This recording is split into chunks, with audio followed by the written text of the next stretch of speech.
their inspector general's offices, and also the FAA, Federal Aviation Administration, about a drone, because we have a device called an HF-35C that gives you some semblance of direction of arrival of the signals or pulses, even if they're in the zone of coverage, which in this case is 2 to 4 gigahertz. It's 800 megahertz to 2.7 gigahertz. 2.7 gig. Okay. Yeah. So if there's a pulse energy signal that has some frequencies in that band, it'll pick that up too. So, and in the process, we've been getting directions that are pointing above our house for these pulses coming in, and also other kinds of energies that we can detect with it. And in some of the cases, we can see that it looks like it's running a pattern of a figure of 8, which a drone would do, or a coverage aircraft doing collection would do. If it wants to hover over a certain area and stay in place, it'll make a figure 8 pattern up above it, so it can stay in place and view that area constantly. So that's there. And also we had some of our neighbors have told us that some of their children have said they've seen a drone above our house, or above in the area of our house. So that was during the day when it the was kids during were the day, out. yeah. Whereas at night when we were out, one time attacks were particularly violent, and we went outside to actually look for a drone. I should say that these drones are camouflaged, so they don't just levitate over your house or do a figure of 8 above your house and are just clearly visible. Yep. They are camouflaged, and at night they're camouflaged as stars. So they are perfectly stationary, like a star. And unless you continually compare your night sky towards a star chart, you will not spot this. But we looked for a particularly bright, light source that looks like a star above our house, and then we spotted one that was right above our house, and it was basically shining white and then shining red, alternating.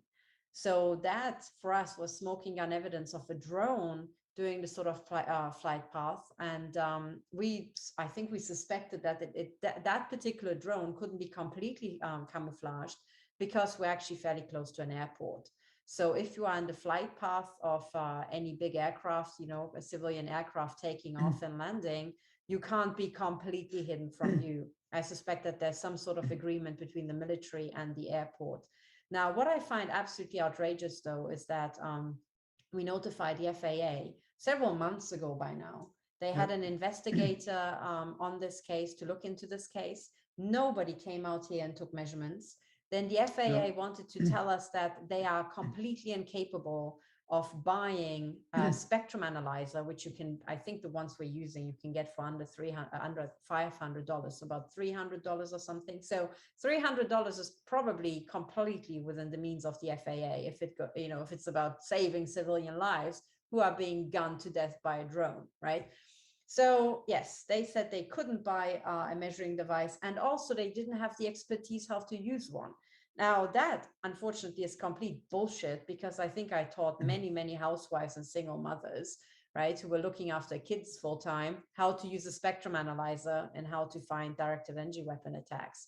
So the fact that the FAA, staffed with all of their experts, a federal agency, is incapable of this, I just really fail to believe. Yeah, it should have been a major problem for them to use petty cash to get something like that. So petty cash, and maybe requisition some expertise from anybody, from the private sector or the military. It's really not hard, people. No, they could do that. Yeah. So as we stand now, the FAA has done absolutely nothing. Meanwhile, we have several spectrum analyzers, and one we are monitoring the full spectrum that we can measure. And we have noticed that we are being blasted day and night with military frequencies. We should first state that we are referring to and I think you're going to show it, the FCC table frequency allocations. In other words, anybody broadcasting a frequency inside the United States or zone 2 of the world, which includes the United States and North America and South America.